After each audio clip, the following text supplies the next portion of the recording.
sebenarnya perkawinan campur itu boleh nggak sih?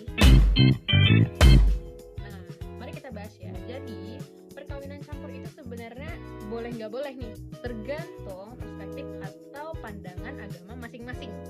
Tapi, pernikahan campur sendiri atau pernikahan beda agama itu sebenarnya lebih banyak dan mayoritas tuh orang-orang bilangnya nggak boleh, karena menurut keyakinan dan apa yang sudah diajarkan menurut agama masing-masing, ada beberapa peraturan yang seharusnya diikuti sehingga pernikahan beda agama itu nggak boleh. Ada 4 nih alasan terjadinya perkawinan campur. Yang pertama, jumlah umat yang terbatas. Yang kedua, perkembangan usia atau seseorang yang sudah beranjak dewasa. Yang ketiga, karakter, status, dan jaminan sosial. Dan yang terakhir, pergaulan yang sudah terlalu jauh. Maka karena itu ada beberapa akibat nih. Yang pertama, suami atau istri iman itu jadi terguncang. Yang kedua, pendidikan anak tak menentu, entah dia mau ikut bapaknya atau mamanya. Dan yang ketiga, banyak persoalan keluarga karena perbedaan keyakinan. Contoh, misal keyakinan saya adalah keyakinan Kristen, saya menikahi dengan orang yang beragama Katolik, pasti kan beda peraturannya. Kayak gitu. Perkawinan campur beda agama dalam hukum gereja Katolik dapat berarti yang pertama, perkawinan antara seorang yang dibaptis dan yang tidak dibaptis atau penganut agama lain. Contohnya Katolik dan Islam. Yang kedua, perkawinan dua orang Kristen yang berbeda gereja. Keduanya tuh telah dibaptis, tapi ya beda gerejanya. Contoh, Kristen dan Katolik. Tapi kalian tuh sebenarnya penasaran gak sih? Gimana sih pandangan dua agama tentang perkawinan campur? Oke, kita bakal bahas dari Katolik dulu.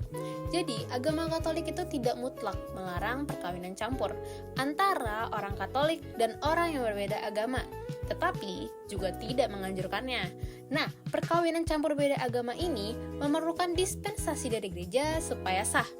Sedangkan menurut pandangan agama Islam, perkawinan campur itu sangat amat sulit dilakukan, bahkan tidak mungkin dilaksanakan. Umat Islam dari para ulama itu, perkawinan campuran antara non-muslim dan muslim itu semuanya tetap zina, kecuali salah satu dari mereka ada yang mau buat pindah agama, mau sampai kapanpun selama mereka belum sama-sama seagama itu bakal zina, maupun dia punya anak, itu anaknya bisa dibilang bukan anak haram sih, kayak anak yang belum sah aja gitu, karena anak dari hasil berzina karena belum seagama.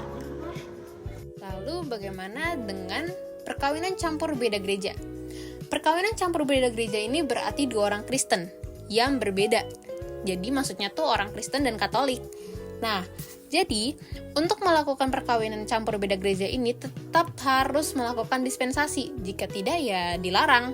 Dan dispensasi untuk perkawinan beda gereja ini telah ditulis di dalam Kitab Hukum Kanonik 1124 hingga 1125. Nah, gimana? Ngerti kan tentang perkawinan campur itu gimana? Dan ini aku jelasin berdasarkan pendidikan agama Katolik kelas 12. Jadi, semoga video ini bermanfaat untuk kita semua. Terima kasih. Dadah!